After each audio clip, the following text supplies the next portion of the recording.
Chapter 14, Dr. Dorian. The next day was Saturday. Fern stood at the sink, drying the breakfast dishes as her mother washed them. Mrs. Arable worked silently. She hoped Fern would go out and play with other children, instead of heading for Zuckerman's barn to sit and watch animals. Charlotte is the best storyteller I ever heard, said Fern, poking her dish towel into a cereal bowl. Fern, said her mother sternly, you must not invent things. You know spiders don't tell stories. Spiders can't talk. Charlotte can, replied Fern. She doesn't talk very loud, but she talks. What kind of story did she tell? Asked Mrs. Arable. Well, began Fern, she told us about a cousin of hers who caught a fish in her web. Don't you think that's fascinating? Fern, dear, how would a fish get in a spider's web? Said Mrs. Arable. You know it couldn't happen. You're making this up. Oh, it's happened all right, replied Fern. Charlotte never fibs. This cousin of hers built a web across a stream.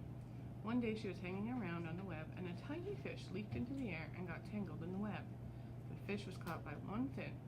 Mother, its tail was wildly thrashing and shining in the sun. Can't you just see the web sagging dangerously under the weight of the fish? Charlotte's cousin kept slipping in, dodging out, and she was beaten mercilessly over the head by the wildly thrashing fish, dancing in, dancing out, throwing. Fern! Snapped her mother. Stop it! Stop inventing these wild tales. I'm not inventing, said Fern. I'm just telling you facts. What finally happened? Asked her mother, whose curiosity began to get the better of her. Charlotte's cousin won. She wrapped the fish up, then she ate him when she got good and ready. Spiders have to eat, same as the rest of us. Yes, I suppose they do, said Mrs. Arable vaguely. Charlotte has another cousin who's a balloonist. She stands on her head, lets out a lot of line, and is carried aloft on the wind. Mother, wouldn't you simply love to do that? Yes, I would, come to think of it, replied Mrs. Arable. But Fern, darling, I wish you would play outside today instead of going to Uncle Homer's barn. Find some of your playmates and do something nice outdoors. You're spending too much time in that barn, and it isn't good for you to be alone so much. Alone? Said Fern. Alone? My best friends are in the barn cellar. It's a very sociable place, not at all lonely. Fern disappeared after a while, walking down the road towards Zuckerman's. Her mother dusted the sitting room. As she worked, she kept thinking about Fern. It didn't seem natural for a little girl to be so interested in animals. Finally, Mrs. Arable made up her mind she would pay a call on old Dr. Dorian and ask his advice. She got in the car and drove to his office in the village. Dr. Dorian had a thick beard. He was glad to see Mrs. Arable and gave her a comfortable chair. It's about Fern, she explained. Fern spends entirely too much time in the Zuckerman's barn. It doesn't seem normal. She sits on a milk stool in a corner of the barn cellar near their pig pen and watches animals hour after hour. She just sits and listens.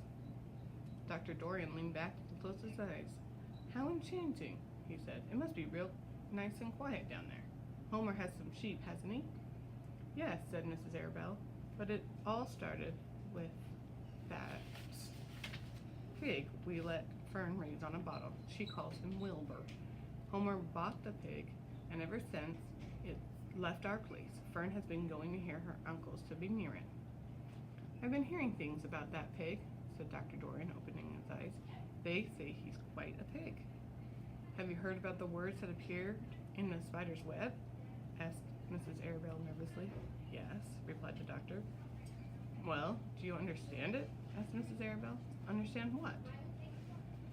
Do you understand how there could be any writing in a spider's web?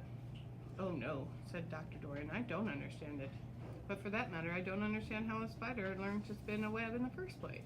When the words appeared, everyone said they were a miracle, but nobody pointed out that the web itself is a miracle. What's miraculous about a spider's web? Said Mrs. Arable. I don't see why you say a web is a miracle. It's just a web. Ever tried to spin one? Asked Dr. Dorian.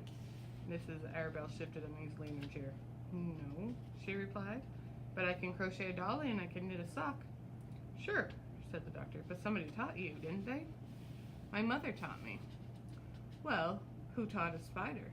A young spider knows how to spin a web without any instructions from anybody. Don't you regard that as a miracle? I suppose so, said Mrs. Arabelle. I've never looked at it that way before.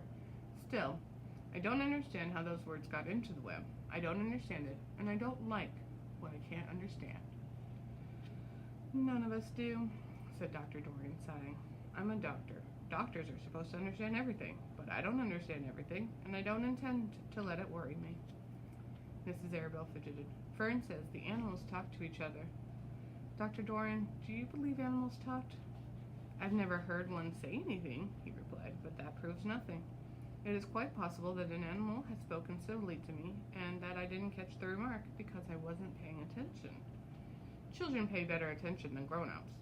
If Fern says that the animals in Zuckerman's barn talk, I'm quite ready to believe her. Perhaps if people talked less, animals would talk more. People are incessant talkers, I can give you my word on that. Well, I feel better about Fern, said Mrs. Arabelle. You don't think I need to worry about her? Does she look well? Asked the doctor. Oh, yes. Appetite good?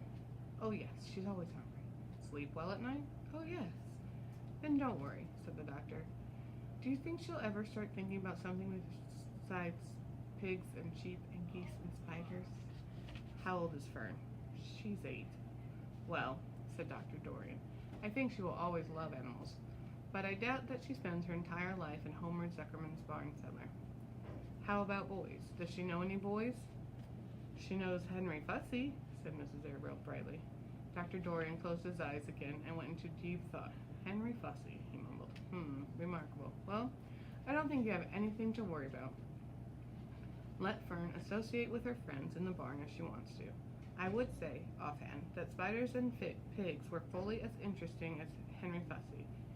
Yet I predict that the day will come when even Henry will drop some chance remark that catches friends' attention. It's amazing how children change from year to year. How's Avery? He asked, opening his eyes wide. Oh, Avery, chuckled Mrs. Arabelle. Avery's always fine. Of course, he gets into poison ivy and gets stung by wasps and bees and brings frogs and snakes home and breaks everything he lays his hands on. He's fine. Good, said the doctor. Mrs. Arabelle said goodbye, thanked Dr. Dorian very much for his advice. She felt greatly relieved.